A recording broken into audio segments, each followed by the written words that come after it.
안녕하세요. 경희대학교 통합의료인문학연구단의 HK 연구교수 최우석입니다. 만나 뵙게 돼서 반갑습니다. 오늘 저는 코로나 시대와 관련해서 코로나 시대의 종교, 특히 우리 한국 사회에 큰 영향력을 발휘하고 있는 개신교 기독교에 대해서 잠시 이야기를 해보고자 합니다. 여러분들, 수많은 종교 중에 왜 개신교일까요?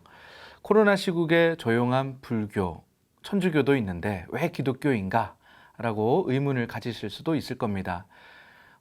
연일 언론 보도 매체 혹은 인터넷 각종 매체에서는 개신교 기독교에 대한 이야기를 많이 다루고 있는데 잘 아시겠지만 부정적인 그런 이야기들이 연일 돌아다니고 있습니다. 오늘날 개신교 기독교, 사랑의 종교인 기독교가 어쩌다 사람들로부터 혐오의 종교가 되었는지, 그리고 세상의 빛과 소금이 되어야 할 종교가 왜 사람들로부터 부정적 인식을 갖는 그런 종교가 되었는지 한번 살펴보고 싶어서 이 자리에 앉아 말씀을 드리는 건데요. 같이 코로나 시대에 종교가 나아가야 할, 특히 개신교 기독교가 나아가야 할 방향이 무엇일까 한번 고민해 보는 것도 의미가 있을 것 같습니다. 여러분들, 개신교 기독교 하면 생각나는 단어가 어떤 것이신가요? 한때에는 개신교 기독교는 사랑, 믿음, 소망, 교회, 어떤 봉사, 구원 이런 것들이 생각나실 수 있을 겁니다. 하지만 오늘날 개신교 기독교 하면 각종 안 좋은 보도들이 많이 있는데요. 교회가 보여준 부정적인 모습은 언론에서도 볼 수 있을 겁니다. 교회의 어떤 세습의 문제, 목사님의 성추행이나 성폭행 문제 등, 그리고 방역 지침이나 정부 당국의 어떤 준수를 지키지 않고 예배를 강행하거나 아니면 우리 사회가 요구하는 기본적인 규범에 맞지 않는 그런 행동들을 하는 모습들을 우리는 쉽게 찾아볼 수 있는데요. 어쩌다 사랑의 종교인 이 기독교가 이런 부정적인 모습을 갖게 됐는지 한번 좀 돌이켜 봐야 되지 않을까 싶습니다. 저 역시 기독교인으로서 교회 하면 따뜻한 그런 추억들과 소중한 어떤 기억들이 많이 남아 있는데요.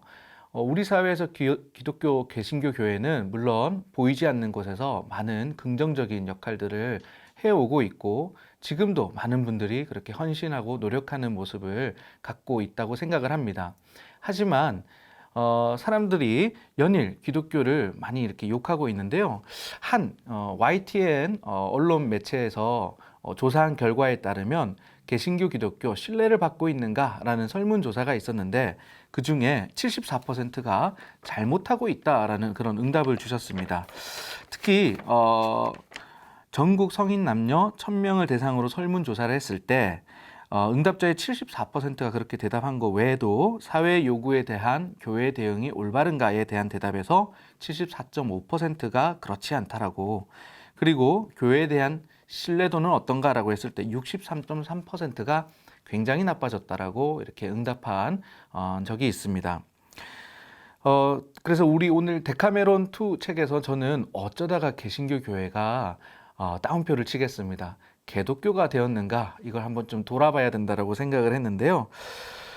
저는 교회가 오히려 코로나 시대에 더 오히려 교회가 성장하고 더 좋은 모습, 그리고 우리 사회의 빛과 소금으로서의 제 역할을 할 수 있는 그런 기회를 갖는 순간이라고 저는 보고 싶은데요. 교회는 여러분도 아시다시피 사랑의 종교입니다. 그런 만큼 교회가 이제 독선적으로 나갈 게 아니라 신도든 목자든 교인이든 교회든 이 모든 어려운 시기에 소외된 사람들을 돌보는 것에서 시작되는 게 좋지 않을까 하는 게 오늘 제 생각입니다. 사실 한국 사회에서 교회의 역할과 영향은 굉장히 컸습니다. 개신교 기독교의 교단은 세계적인 그런 영향력과 함께 부흥과 성장을 이루어왔습니다. 그런 만큼 사회에 대한 책임도 고려해 봐야 되지 않을까요? 사회에 대한 책임을 고려한다는 것은 우리 사회 속에서 함께 교회가 나아가야 할 그런 길을 모색해야 된다는 말과 동의어라고 생각합니다. 그런 점에서 봤을 때 교회가 지금까지 보여준 독선적이고 그런 고집적인, 그리고 교회만 생각하는 그런 모습에서 탈피하는 게 우선 첫 번째 방향이라고 생각합니다. 그런 방향에서 탈피하면서 교회가 코로나 시대에 나가야 될 방향은 조금 전에도 말씀드린 것처럼 소외된 사람들을 향할 때, 이 소외된 사람들이라고 한다면은 우리 사회에 아픔을 겪고 있는 사람들이라고 할 수 있겠죠. 이런 사람들을 향할 때 교회가 제 역할을 하지 않을까 이런 생각을 하고 있습니다. 왜 그러면 코로나 시대에 더 소외된 사람들에게 나가야 되는가? 아시다시피 코로나 시대에 지금 각종 자영업자분들도 많이 힘드시고 또 실직하신 분들, 그리고 코로나 시대에 많은 청년들이 특히나 취직도 안 되고 있다고 하는데, 이런 우리 사회의 부정적인 어떤 결과를 가르치는 지표들이 상승하고 있는 걸 봤을 때 정부가 혹은 시 당국이 이렇게 해주지 못하는 그런 복지의 사각지대, 혹은 도움의 손길이 미처 뻗치지 못하는 그런 영역까지도 교회가 앞장서서 나간다면 사람들에 대한 교회를 바라보는 인식이 달라질 수 있지 않을까요? 저는 좀 그렇게 생각을 해봤습니다. 그러면 앞서 따옴표 쳤던 그런 교회에 대한 혐오의 발언들도 사라지지 않을까 이렇게 생각을 하고 있습니다. 오히려 교회의 긍정적 기능이 많이 간과되는 이 현실에 저는 아픔을 느끼고 있는데요. 소외된 사람들을 향하는 그런 길은 그리스도의 가르침을 본받는 그런 길이라고 저는 생각을 합니다.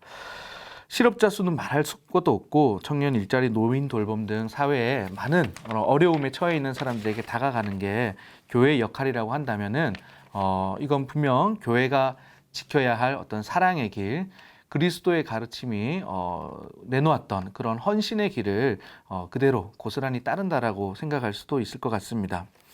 초대 교회에서도요, 여러분들 잘 아시겠지만 교회의 역사를 돌아보면 원래 교회는 로마 제국으로부터 탄압받고 핍박받던 종교였습니다. 하지만 이런 기독교가 초대 교회에서 어떻게 국교로까지 승정할 수 있었는가를 돌이켜보면 많은 교회 사학자들은 교회가 약자들, 사회에 어려운 자들, 전염병이 돌 때 그런 환자들을 먼저 다른 종교들보다 나서서 보살폈다라는 데에 그런 답이 있었다라고 이야기를 많이 나누는데요.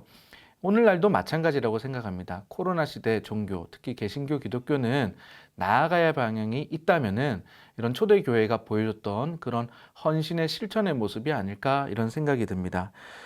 그 역병이 돌던 낮은 자들을 향했던 교회의 모습을 다시 복구시킬 때 오늘날 교회는 쇄신을 해야 되지 않을까요? 다시 그런 사람들에게 시선을 돌리고 몸을 돌릴 때 코로나 시대에 교회는 더욱더 우리 사회에 교회로서의 제 역할을 한다라고 생각할 수 있을 것 같습니다.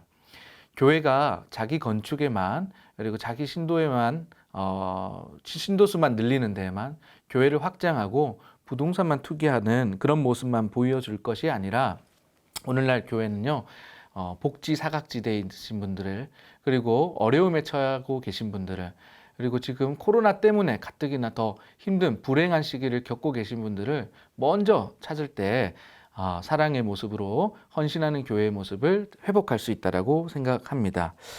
자, 오늘날 이런 교회의 모습을 찾는 게 그리스도인으로서의 나아가야 될 길, 코로나 시대에 교회가 빛과 소금이 될 수 있는 길이 아닐까 이렇게 생각을 하는데요. 따뜻한 그런 종교로서의 본연의 모습을 회복할 수 있기를 간절히 바라면서요. 이상 마치도록 하겠습니다. 감사합니다.